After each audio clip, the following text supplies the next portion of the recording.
Olá, garotos! Aqui é o professor Raimundinho de Física, de volta aí com mais uma videoaula, agora para a segunda parte da eletrostática, a parte que fala sobre campo elétrico. E estamos aqui na ULB, Universidade Aberta Leonel Brizola. Não deixe de visitar o nosso site www.ulb.org.br. Bom, pessoal, nós falamos na aula passada sobre a ideia de força elétrica, a interação entre duas cargas elétricas. Gente, mas isso só é possível se uma carga estiver dentro do campo elétrico da outra carga.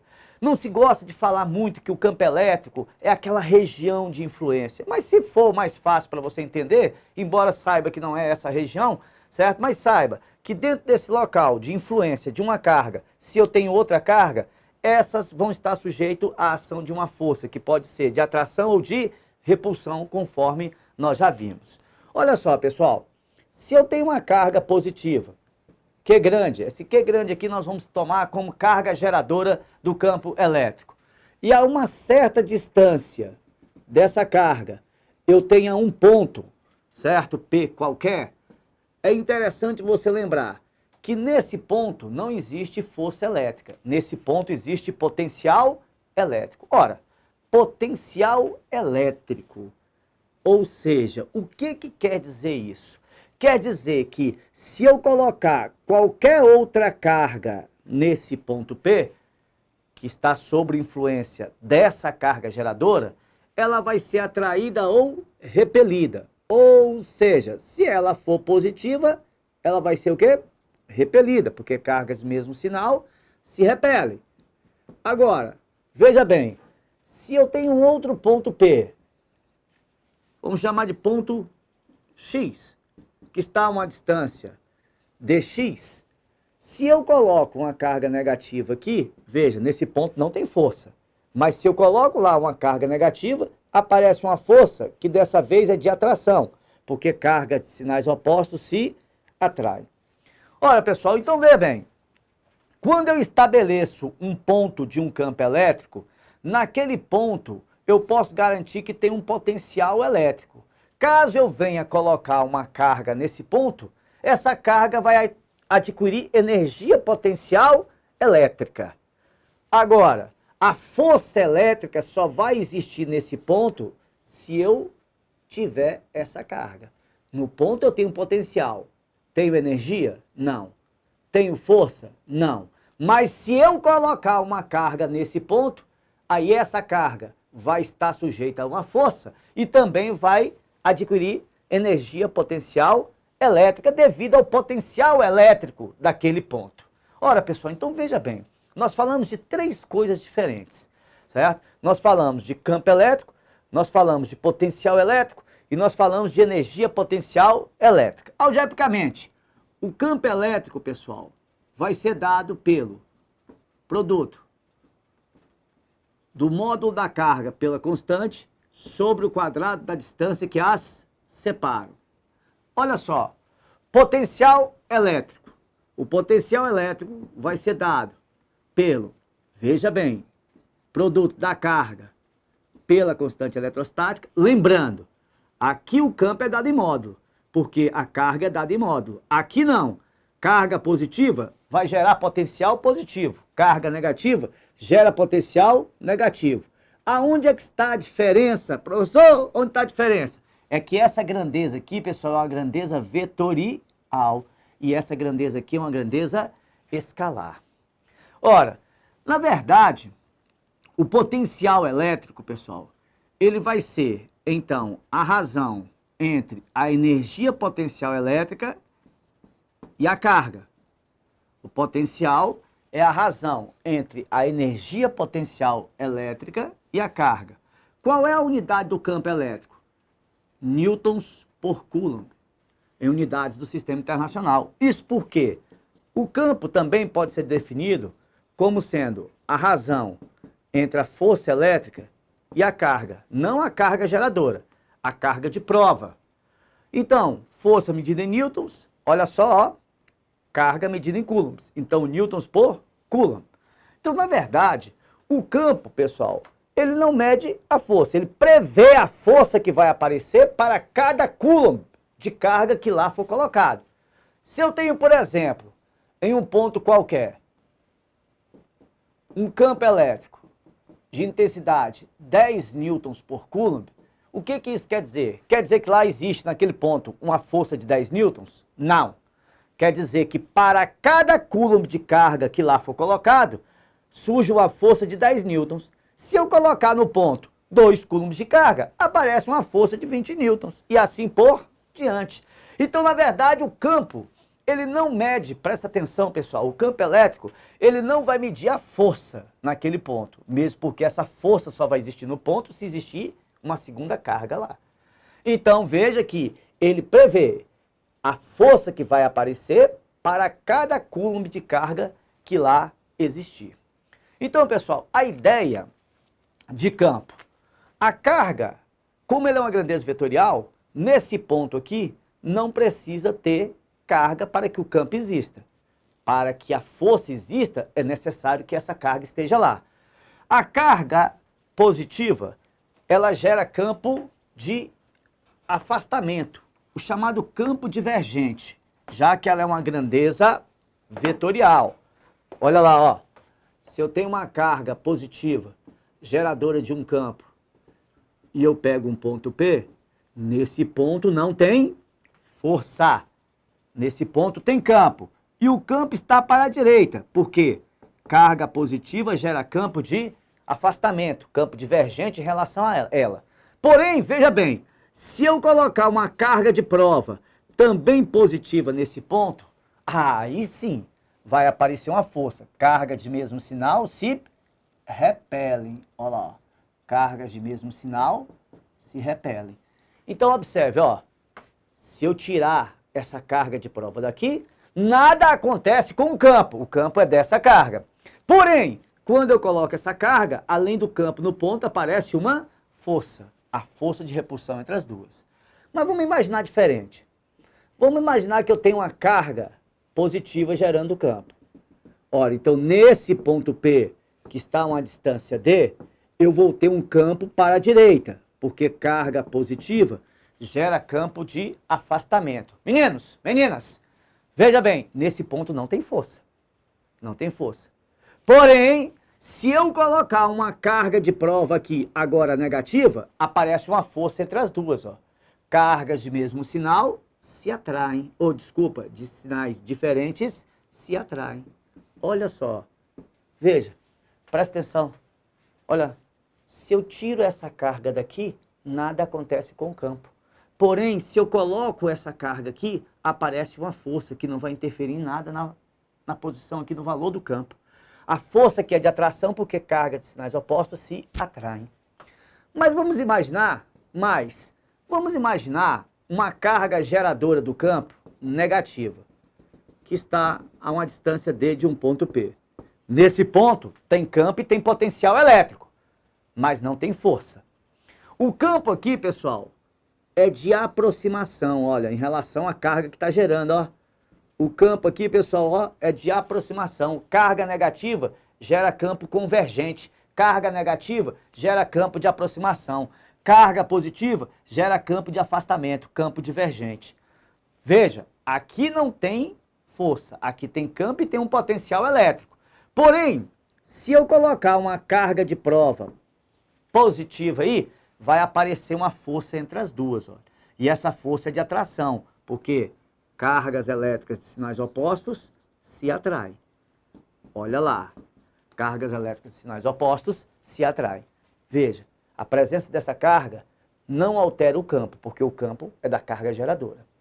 Então, eu quero que você preste bastante atenção para quando dentro de um campo elétrico você tem a existência do campo, do potencial e da força elétrica. Isso é de extrema importância.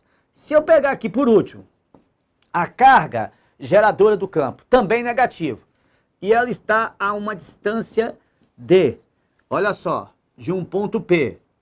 Pessoal, nesse ponto tem potencial e tem campo, mas não tem força ainda. O campo gerado por essa carga vai estar para a esquerda aqui, ó. Por que ela está para cá? Porque carga negativa gera campo de aproximação. Porém, Se eu coloco uma carga de prova positiva, não altera o meu campo em nada, mas aparece uma força. Cargas de mesmo sinal se repelem. Olha só, pessoal, coisa interessante. Olha só. Toda vez que a carga de prova for positiva, o campo e a força têm o mesmo sentido. Olha lá, hein? Quando a carga de prova for positiva, maior que zero, o que acontece com o campo e com a força, pessoal? Possuem o mesmo sentido.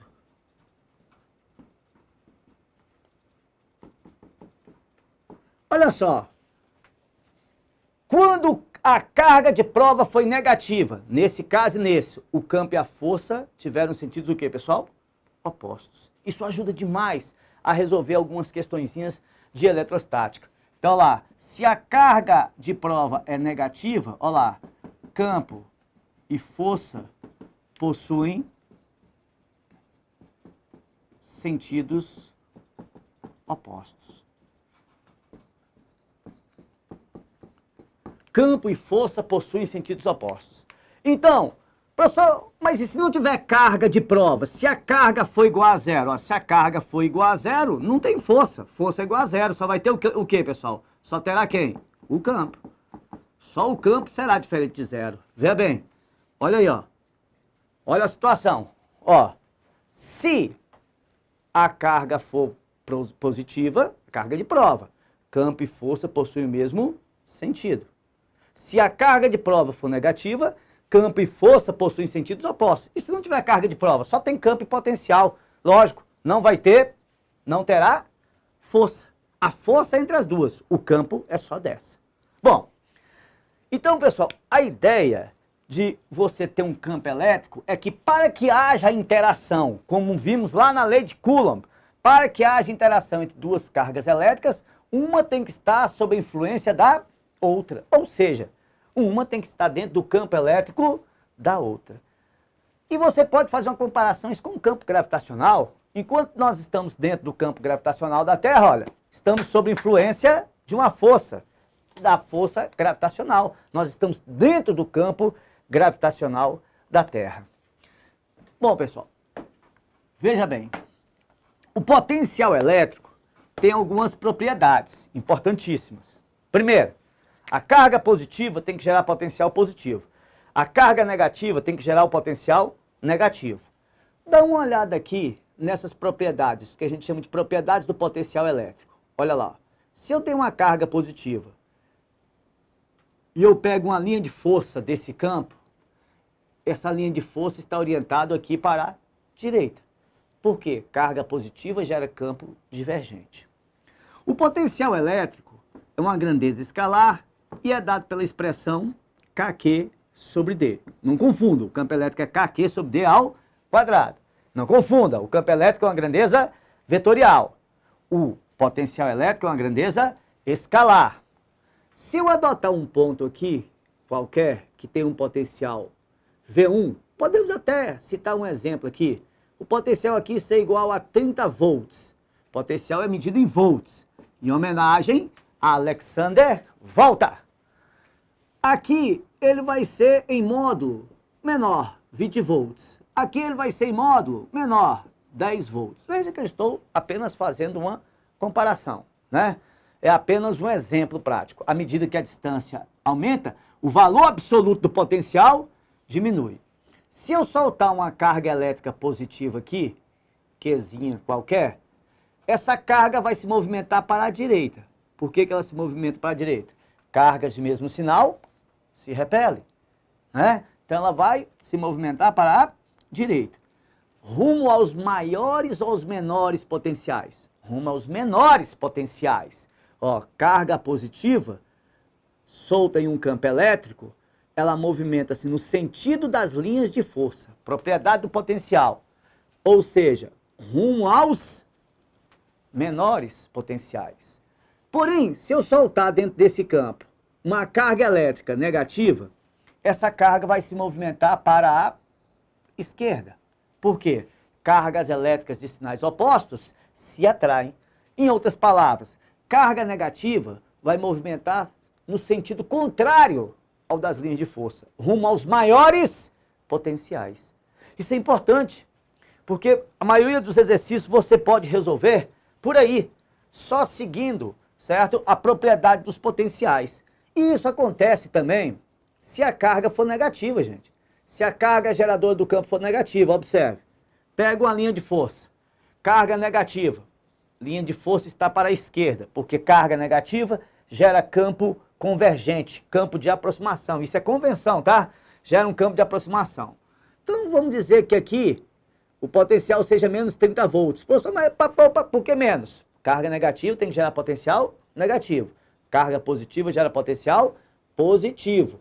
Isso devido ao fato do potencial ser uma grandeza escalar, não precisar nem de direção nem de sentido. Aqui, menos 20 volts, aqui, menos 10 volts. Veja bem, se eu soltar aqui uma carga positiva, tá solta, ela vai se movimentar para a esquerda. Por que ela movimenta-se para a esquerda, pessoal? Porque cargas de sinais opostos se atraem. Novamente, ó, carga positiva movimenta no sentido da linha de força. Carga positiva movimenta no sentido da linha de força. Não me importa quem está gerando esse campo, se é uma carga positiva ou negativa. A carga de prova positiva sempre vai se movimentar no sentido da linha de força, rumo aos menores potenciais. Ah, professor, que está rumo aos menores potenciais? Tá. Menos 30 é menor do que menos 20, que é menor do que menos 10. Então ela realmente está se movimentando no sentido da linha de força, rumo aos menores potenciais. Agora, se eu soltar uma carga de prova negativa aqui, olha só, pessoal, cargas de mesmo sinal se repelem. Então a carga negativa vai se movimentar no sentido contrário à linha de força, ó. No sentido contrário à linha de força, tanto aqui quanto lá. Ou seja, rumo aos maiores potenciais. A carga negativa ela sempre movimenta-se rumo aos maiores potenciais elétricos. A carga positiva sempre vai se movimentar rumo aos menores potenciais elétricos. Bom, pessoal, mas uma coisa é importante você lembrar. A carga elétrica só vai apresentar movimento dentro de um campo elétrico se existir diferença de potencial elétrico entre esses dois pontos. E é fácil a gente imaginar essa situação. Veja bem. Olha só. Imagine que eu tenho aqui uma carga positiva, certo? Gerando o campo. Aqui uma linha de força. A linha de força está voltada para a direita, porque carga positiva gera campo de afastamento. Eu vou adotar um ponto A e um ponto B aqui. E vou imaginar o seguinte, pessoal. Olha só, uma carga positiva que vai ser solta aqui no ponto A. Então ela vai se movimentar para a direita, cargas de mesmo sinal se repelem. Então ela vai se movimentar de A para B. Olha só, a distância de A até B é dA. De A até a carga, dA. A distância de B até a carga é dB. Como que eu vou calcular o potencial em A? O potencial em A vai ser KQ sobre dA. Como que eu vou calcular o potencial em B? Vai ser KQ sobre dB. O que vai diferenciar o potencial dos dois pontos A e B é a distância. É a distância. Porque a constante eletrostática é o mesmo, que é o meio é o mesmo. A carga geradora do campo, tanto em A quanto em B, é o mesmo. Então o que vai diferenciar vai ser justamente a distância entre elas. Gente, em A, essa carga possui uma certa energia potencial elétrica, que é a carga vezes o potencial em A. Em B, essa carga vai ter uma energia potencial em B, que é a carga vezes o potencial em B. Ó, professor, mas a energia é diferente? É sim. É sim, porque o potencial de A não é o mesmo potencial de B. A ideia de trabalho. Trabalho, toda vez que você ouvir dessa palavra trabalho, você vai lembrar de energia transferida. Toda vez que houver transferência de energia, é porque está havendo realização de trabalho. Pessoal, veja bem, presta atenção, olha. O que é o trabalho? O trabalho é a variação da energia. Trabalho é variação de energia. Então, o trabalho da força elétrica para deslocar a carga de A para B, olha só, é a energia potencial em A menos a energia potencial elétrica em B. olha só, o trabalho para deslocar a carga de A para B vai ser energia potencial em A, carga vezes o potencial de A, menos a energia potencial em B, carga vezes o potencial em B. Olha só, então para determinar a energia transferida de A para B, eu posso colocar a carga em evidência, vai ficar Q que multiplica VA menos VB. Olha lá, então o trabalho realizado é a carga vezes a diferença de potencial elétrico entre A e B. Professor, mas por que está havendo transferência de energia de A para B? Veja bem, quando eu coloco a carga em A, ela tem energia potencial devido ao potencial de A. A energia, ela não pode ser criada, ela não pode ser destruída. A energia apenas pode ser o quê, pessoal? Transformada. Então, na hora que ela se desloca de A para B, a primeira coisa que ela recebe, que ela transforma, é essa energia potencial elétrica, parte dessa energia potencial elétrica, em energia cinética, porque ela vai ganhar velocidade. Se ela ganha velocidade, ela ganha energia cinética. Ó. Lembrando lá das aulas de mecânica, ó. Energia cinética é mv²/2. Então, na hora que eu solto essa carga aqui, que ela vai ser repelida pela carga geradora, e ela vai rumo a B, ela ganhou velocidade. Se ela ganhou velocidade, ela ganhou energia cinética. Da onde é que está vendo essa energia cinética? Da energia potencial elétrica que essa carga adquiriu quando foi colocada no ponto A. Então, observe bem que o trabalho, certo? Ou seja, é a energia que foi transferida para a carga de A para B. E essa energia, essa diferença vai ser a energia potencial elétrica que ela tinha em A, menos do que ela tinha em B. Olha lá, ó, diminuiu o potencial para B, diminuiu a energia potencial elétrica. Essa parte que diminuiu é porque foi transformada, pessoal, a princípio em energia cinética. É lógico que pode haver outras formas de transformação de energia. Por exemplo, né, nas lâmpadas, né, essa energia, parte dessa energia é transformada em cinética. No caminho, parte dessa energia é dissipada na forma de calor, de energia térmica. E o restante, pessoal, energia luminosa. É lógico que pode haver outras modalidades de energia que vão ser transformadas. Mas, a princípio, no início, para ela se deslocar, tem que ganhar velocidade, então ela tem que ganhar energia cinética. É isso aí, moçada. Fica faltando um pedaço da eletrostática, a parte dos condutores em equilíbrio eletrostático. Não esqueça, não deixe de resolver bastante questões. E visite o nosso site www.ulb.org.br. Venha fazer parte dessa nova história.